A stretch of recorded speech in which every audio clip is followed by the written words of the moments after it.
and here you get, we have cut open both the atria here. See, here this is right atrium, it is cut open, left atrium also cut open.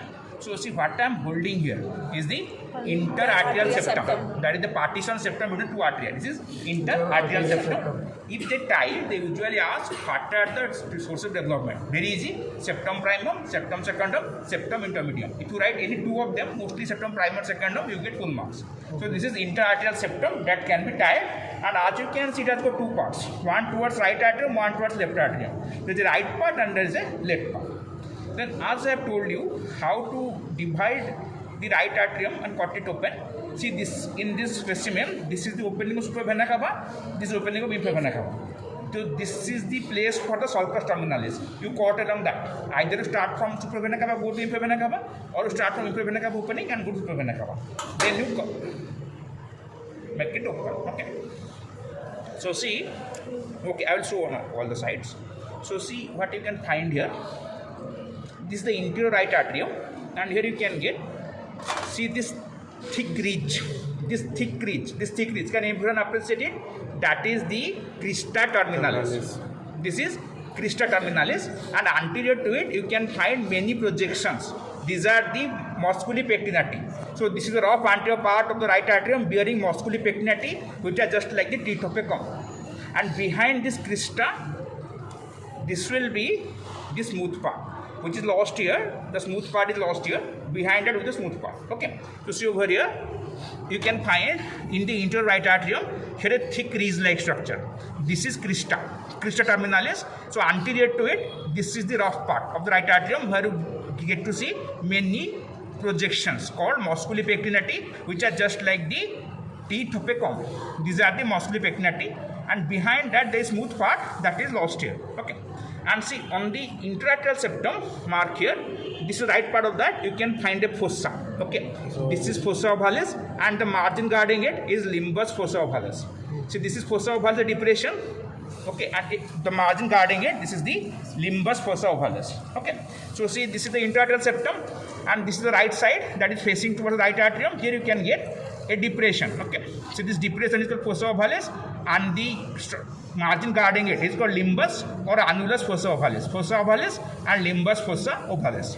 So if they tie the interatrial septum here, some people confuse it for either the fossa ovalis or the limbus fossa ovalis. Okay, but remember, here at least in this setup we tie the septum, and we don't intend to ask the fossa ovalis or limbus fossa ovalis as this spotting identification. Okay, and for all objective questions, remember the fossa ovalis is a remnant of septum primum, but the limbus is a remnant of septum secundum. Okay, that is asked in many objective questions and multiple choice questions. Now see over here, I will show on that side also. See where I put the forceps.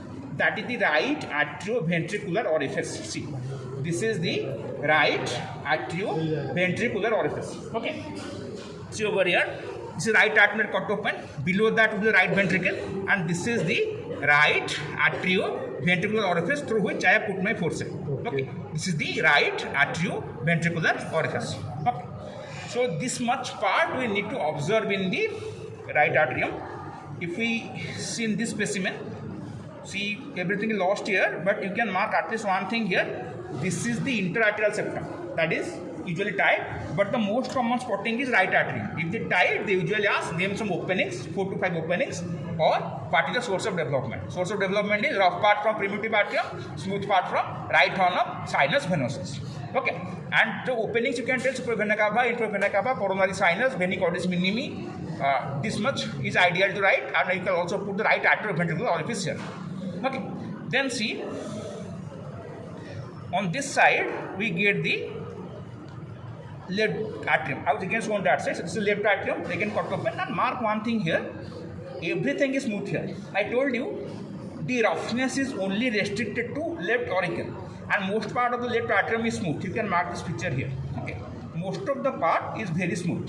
Okay, and find here, this is the interatrial septum again, the left side of it. Here you find another depression. This depression is fossa lunata. Okay, this is your fossa lunata, depression on the left part of the interatrial septum. So see over here, this is the interatrial septum, and its part towards the left side presents another fossa here. See, that's a fossa over here. Okay, this fossa is fossa lunata. So on the right side of the interlateral septum you get fossa ovalis, corresponding to that on the left side you get fossa lunata, and most part of the left atrium is free. And see, this is the left atrioventricular orifice where I have put my forceps. This is the left atrioventricular orifice. Okay. So see over here. This is the left atrium, again cut open, and you can mark one thing here. The interior is very smooth. Yes, that is really in the rough part here because the roughness is restricted to the left auricle. Okay. And here you can find, this is the interlateral septum, and here you can find another depression here on or fossa here on the, see, there's another fossa here on the left part of the interlateral septum. This fossa. That one is your fossa lunata. So on the right part of the septum you get fossa ovalis, on the left part fossa lunata, and this is the left atrioventricular orifice. This is the left atrioventricular orifice that leads from left atrium to left ventricle. Okay. Now let us see the interior of the ventricle. So first we have cut open the right ventricle here. See, this is the pulmonary trunk, and we have cut along the pulmonary trunk so that the interior of the right ventricle is visible here. Okay. See, inside that you can find that this is the opening of the pulmonary trunk, and here you can find some membrane-like structures. 1, 2, 3. I will again show on that, don't worry. So these are the causes is arising from the anterior wall of the heart. Okay. So this is the anterior papillary muscle that is clearly arising from the anterior wall of the heart. And see this thing. This is arising from the inferior wall. Okay. So that is the posterior papillary muscle. Okay. And see, you can find here in this part you can find many chordae tendineae. You can see some chordae tendineae here, but they are arising from papillary muscle which are not very clear. So this very minimally developed papillary muscle are the septal papillary muscle, in which only the chordae tendineae is visible like this. Okay, and the papillary muscle is not distinct. So see over this part. See, this is the right ventricle cut open. Okay. So let me tell you one thing here. I told this is anterior papillary muscle. This is the posterior one, and see from the septum, this is arising from the septum. So this is septal papillary muscle. Okay, so 3 of them there. So this is anterior papillary muscle from the sternocostal surface. This is posterior one from the inferior surface, and this one is from the septum. So that is the septal papillary muscle. Okay.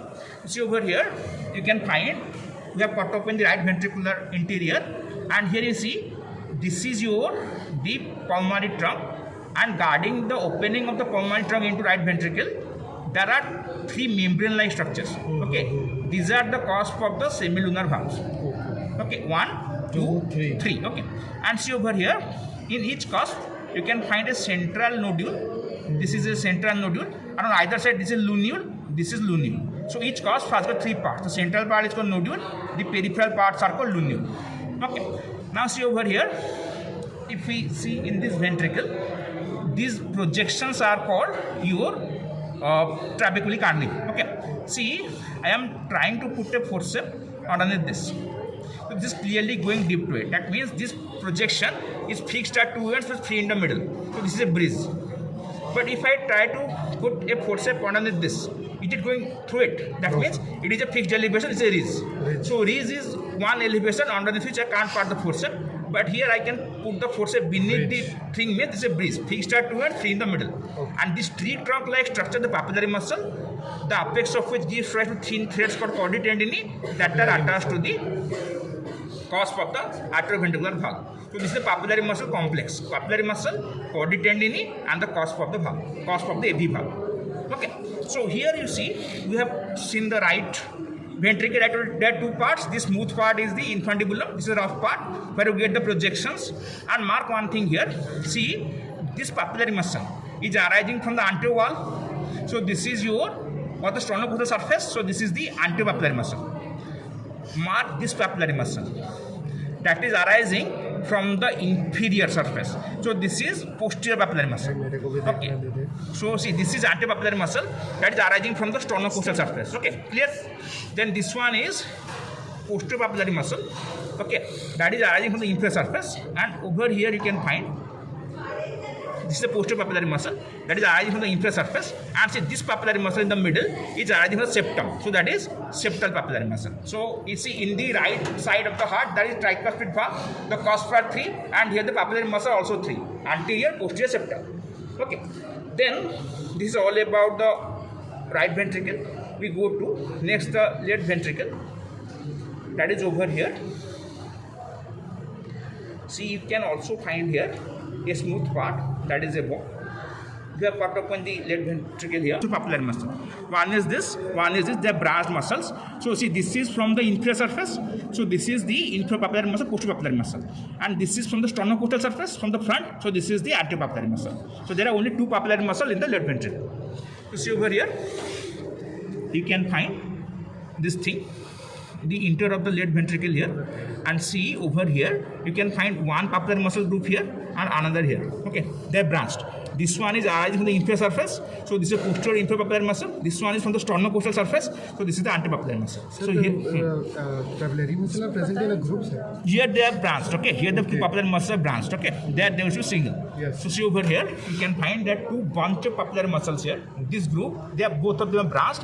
This group is arising from the inferior surface, so this is the posterior inferior papillary muscle, and this one is from the sternocostal surface. So this is the anterior papillary muscle. These are the chordae tendineae, and this is the cusp of the valve. Okay. See over here. This is the papillary muscle group. These are the chordae tendineae, and this is the cusp of the valve. Okay, these are the cusp of the valve. Okay, here. See this thing here. This is the position of the heart. So you can find here. So left ventricle is cut open. You can find two bunch of papillary muscle. One is this, one is this. So this is arising from the inferior surface. So this is the posterior papillary muscle or inferior papillary muscle, and this bunch is arising from the sternocostal surface. So this is the anterior papillary muscle. From papillary muscle arising the chordae tendineae, that is the lateral